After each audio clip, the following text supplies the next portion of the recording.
नमस्कार साथियों। कल से मेरे खिलाफ एक स्क्रिप्टेड कैंपेन चलाया जा रहा है।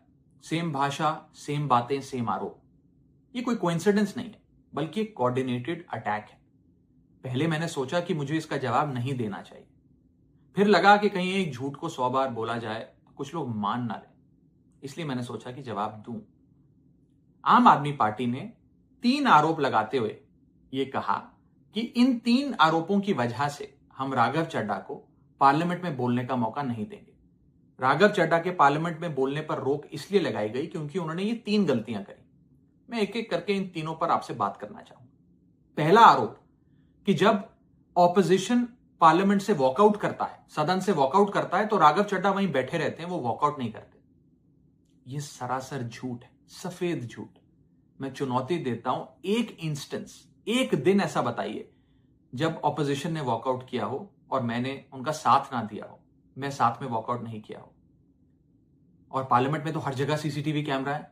आप सीसीटीवी कैमरा निकाल कर दिखा दीजिए, दूध का दूध और पानी का पानी हो जाएगा। दूसरा आरोप लगाया कि राघव चड्ढा ने चीफ इलेक्शन कमिश्नर के इंपीचमेंट मोशन पर, यानी कि मुख्य चुनाव आयुक्त को हटाने वाली जो याचिका थी, उस पर साइन करने से मना कर दी। दूसरा सफेद झूठ। ना मुझे आम आदमी पार्टी के किसी भी नेता ने इस मोशन पर साइन करने के लिए कहा, ना औपचारिक तौर पर कहा, ना अनौपचारिक तौर पर कहा।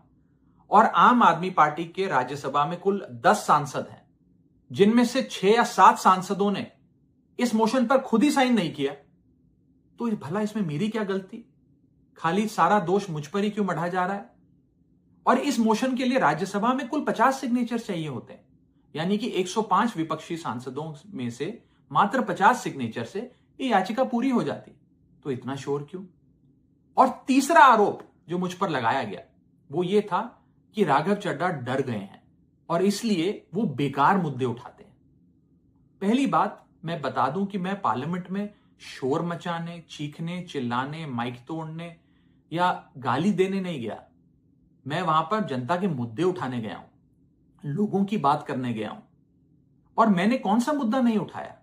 मैंने जीएसटी से लेकर इनकम टैक्स की बात करी, पंजाब के पानी से लेकर दिल्ली की हवा का मुद्दा उठाया, हमारे सरकारी स्कूलों की हालत से लेकर कैसे पब्लिक हेल्थ केयर इंस्टीट्यूशंस को मजबूत किया जाए, इंडियन रेलवेज में जो पैसेंजर्स ट्रैवल करते हैं उनकी समस्याएं रखी, यहां तक कि मेंस्ट्रुअल हेल्थ, एक ऐसा मुद्दा जिसके बारे में लोग बात करने से कतराते हैं, वो बातें तक रखी। बेरोजगारी से लेकर महंगाई तक तमाम मुद्दे उठाए। आप मेरे 4 साल का पार्लियामेंट का ट्रैक रिकॉर्ड उठाकर देख लीजिए।